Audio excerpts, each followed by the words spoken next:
ऊंट का सुई के नाक से निकल जाना सहज है, परंतु धनवान का स्वर्ग का राज्य में प्रवेश करना कठिन है। प्रभु यीशु मसीह के नाम में मैं राजकुमार मिंज, मसीह मंथन बैठक झारखंड, आप सबों को, जितने भी इस वीडियो को देख रहे हैं या सुन रहे हैं, उन सबको मैं स्वागत करता हूं। साथ ही साथ आप सबों के बीच में मैं एक अच्छा और अद्भुत विषय को लेकर के आया हूं, और वो मेरा विषय है धनवान व्यक्ति का स्वर्ग के राज्य में प्रवेश करना कठिन है। हाँ दोस्तों, आप सबों ने बिल्कुल सही और सटीक सुना कि एक धनवान व्यक्ति का स्वर्ग के राज्य में प्रवेश करना बहुत कठिन है। एक धनी व्यक्ति था, जवान था और धार्मिक प्रवृत्ति का था। वह बचपन से ही आज्ञाओं का पालन करता था, लेकिन जब प्रभु यीशु मसीह ने उस धनी व्यक्ति से कहता है कि यदि तू सिद्ध होना चाहता है तो अपने पास जितने भी धन संपत्ति है सबों को बेच करके कंगालों के बीच में बांट दो और मेरे पीछे हो ले, तो उस धनी व्यक्ति ने जब इस प्रकार से सुनता है तो उदास होकर के पुनः वापस लौट जाता है। हाँ दोस्तों, उस धनी व्यक्ति ने क्यों वापस लौट गया? क्योंकि उस धनी व्यक्ति ने परमेश्वर से प्रेम नहीं करता था। परमेश्वर से प्रेम करने के बदले धन से प्रेम करता था। परमेश्वर को अपने हृदय में जगह देने के बदले धन को अपने हृदय में, अपने दिल में जगह देता था, इसलिए वो उदास होकर के लौट गया। दोस्तों, यहाँ समस्या धन का नहीं परंतु दिल का है। तो असली समस्या धन नहीं, दिल है, क्योंकि उस धनी व्यक्ति ने धन से प्रेम किया, धन में अपने दिल को दिया, परमेश्वर को अपना दिल नहीं दिया। तो दोस्तों, धन अपने आप में बुरा नहीं है, धन अपने आप में पाप नहीं है, लेकिन तब बुरा होता है जब हम परमेश्वर से ऊपर उठ करके हम धन को अपने दिल में जगह देते हैं, धन से हम प्रेम करते हैं, तब धन बुराई होता है, तब धन पाप होता है दोस्तों। और जब हम ऐसा करते हैं, जब हम धन को, संपत्ति को अपने हृदय में जगह देते हैं, तो हम परमेश्वर से दूर हो जाते हैं, परमेश्वर से दूर भटक जाते हैं।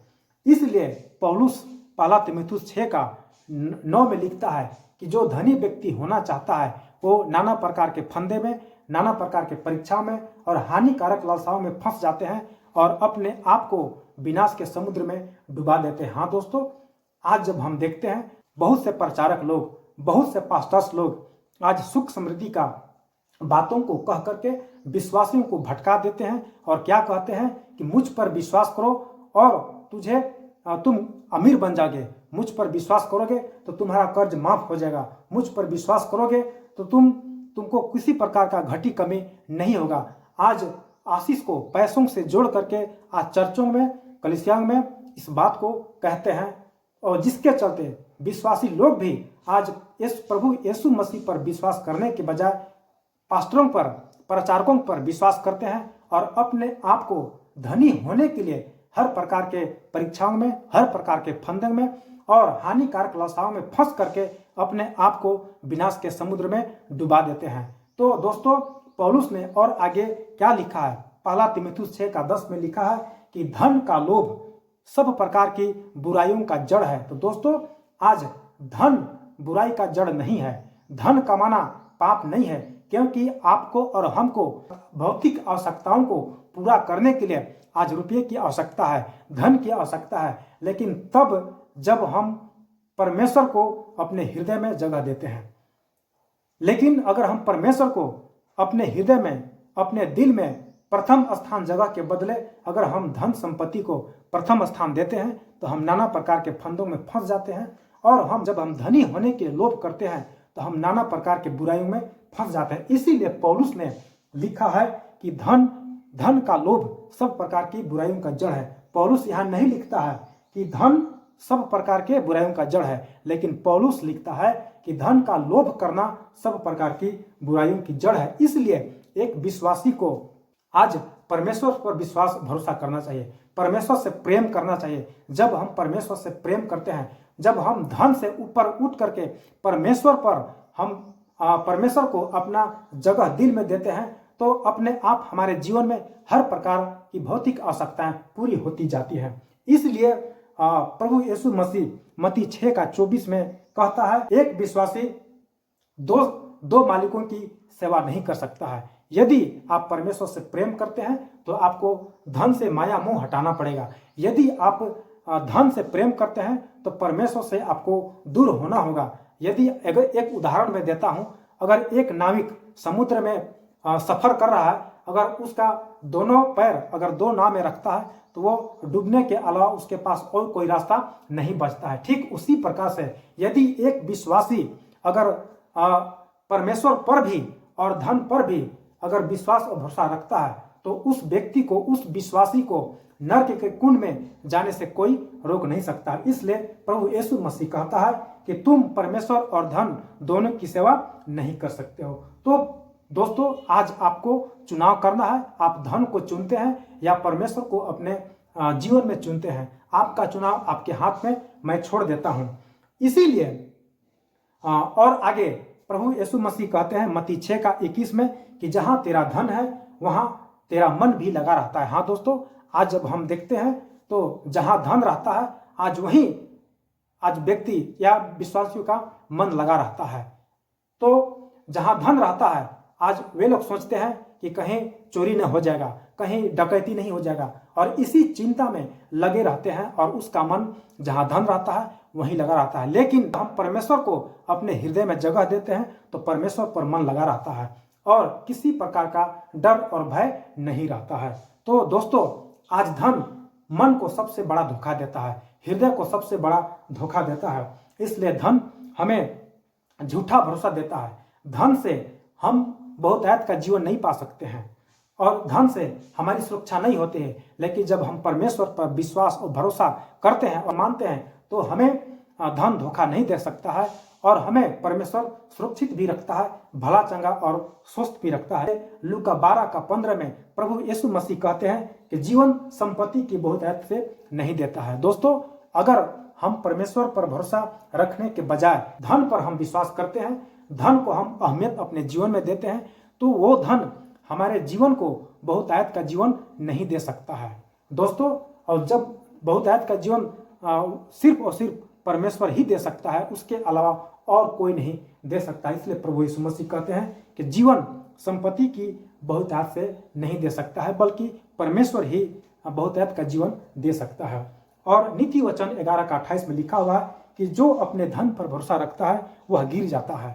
दोस्तों, जो कोई भी, चाहे विश्वासी हो, पास्टर हो, रेबरन हो, कोई भी जो प्रभु यीशु मसीह पर विश्वास करता है, अगर वो सच्चे हृदय से, सच्चे मन से प्रभु यीशु मसीह पर विश्वास करता है तो वो पत्तियों की भांति हरे भरे फलता फूलता आगे की ओर बढ़ता है। लेकिन जो धन पर भरोसा रखता है वो गिर जाता है और विनाश के समुद्र में डूब जाता है। तो दोस्तों, धन अस्थायी है, अस्थायी नहीं है, लेकिन परमेश्वर स्थायी है, यानी कि स्थिर है, और धन स्थिर नहीं है, क्योंकि धन नाशवान होने वाला चीज है, लेकिन परमेश्वर अविनाशी चीज है। और हम और आप जो कोई भी प्रभु यीशु मसीह पर विश्वास करते हैं, अविनाशी पर विश्वास करते हैं, जो जीवन देता है, जो अनंत काल का जीवन देता है। अधिकांश प्रचारक लोग आज धन संपत्ति सुख समृद्धि वाली बातों को प्रचार करते हैं और कहते हैं कि विश्वास करोगे तो तुम अमीर बन जाओगे, विश्वास करोगे तो तुम्हें किसी प्रकार की घटी कमी नहीं होगा, विश्वास करोगे तो तुम्हें हर प्रकार के कर्ज से माफी और मुक्ति मिल जाएगी। तो दोस्तों, वे लोग क्या कहते हैं कि प्रभु यीशु मसीह पर नहीं परंतु पास्टरों पर विश्वास करो तो तुम अमीर बन जाओगे। और आज के प्रचारक लोग आशीष को पैसों से जोड़ देते हैं और क्या कहते हैं कि तुम दशमांश दोगे तुम्हें बहुत सा आशीष मिलेगा, तुम दशमांश दोगे तो तुमको किसी प्रकार का कमी नहीं होगा, तुम दशमांश दोगे तो दिन प्रतिदिन तुम प्रभु में बढ़ते जाओगे। और आज के बहुत से प्रचारक लोग तो अपने जीवन को विश्वासियों के बीच में, चर्चों में, कलीसियाओं में अपने जीवन की बातों को बोल करके आज भोली भाली बेचारे विश्वासियों को आज गलत राहों में ले जाते हैं, गलत शिक्षा को दे करके। तो दोस्तों, आज और प्रचारक लोग क्या कहते हैं कि जितना अधिक दोगे उतना ही तुमको आशीष मिलेगा, जितना कम दोगे उतना ही कम आशीष मिलेगा, और जैसा बीज बोओगे वैसा तुम काटोगे, वैसा फसल, ऐसा फल को तुम काटोगे। इस प्रकार का बोल करके आज के प्रचारक सुख समृद्धि का आज प्रचार करते हैं। आज चारों तरफ जहां भी हम देखते हैं आज सिर्फ और सिर्फ सुख समृद्धि, चंगाई का धन संपत्ति होने का, धनी व्यक्ति बनने का, है ना। और आज विश्वासी लोग भी आज उन पास्टरों पर विश्वास करके आज प्रभु यीशु मसीह के पीछे चलना छोड़ दिए हैं, जबकि धन की खोज करने लगे हैं, धन के पीछे अपने जीवन को बर्बाद किए जा रहे हैं, जो कि यह एक विश्वासियों के लिए बहुत गंभीर चिंता की बातें हैं। तो इसीलिए प्रभु का वचन कहता है कि तुम सबसे पहले परमेश्वर का राज्य का खोज पहले करना है। लेकिन आज के विश्वासी लोग आज परमेश्वर के राज्य को खोज करने के बजाय आज सबसे पहले धन संपत्ति की खोज करते हैं और उन पास्टरों पर विश्वास करते हैं जो आज धन संपत्ति होने के लिए, अमीर होने के लिए आज प्रचार करते हैं, आज उन लोग पर भरोसा और विश्वास करते हैं। तो सच्चे प्रचारक की पहचान आज हम कैसे कर सकते हैं? सच्चे प्रचारक की पहचान जो आज सुख समृद्धि, अमीर होने वाला है ना, और आशीष देने वाला, अगर जो प्रचार नहीं करता है, जीवन देने वाला, उद्धार की बातें, प्रभु यीशु मसीह की बातें कहता है, आज वही लोग सच्चा प्रचारक, सच्चा पास्टर लोग हैं। तो परमेश्वर की इच्छा आपसे क्या चाहता है? तो परमेश्वर की इच्छा धन नहीं, आपका दिल चाहता है। हमें आपको परमेश्वर पर भरोसा करना चाहिए, हमारा समर्पण पूर्ण रूप से परमेश्वर पर होनी चाहिए। इसलिए परमेश्वर आज के समय में हर एक लोग से पैसा नहीं चाहता है, परंतु आपका दिल, आपका हृदय, आपका मन चाहता है। इसलिए प्यारे दोस्तों, विश्वासियों, अजीजों, अपने आप को खुद से आपको प्रश्न पूछना है कि क्या मैं परमेश्वर पर विश्वास भरोसा रखता हूँ या धन पर निर्भर हूँ, या धन पर विश्वास और भरोसा रखता हूँ। यदि आप सचमुच में प्रभु यीशु मसीह को अपने जीवन में पहला स्थान दिए हैं तो आज धन के पीछे नहीं, परंतु आज परमेश्वर और प्रभु यीशु मसीह के पीछे आज भागने की आवश्यकता है। मैं समझता हूं कि इस बात को आप सब ने समझ गए होंगे। प्रभु आप सबों को आशीष दे। God bless you.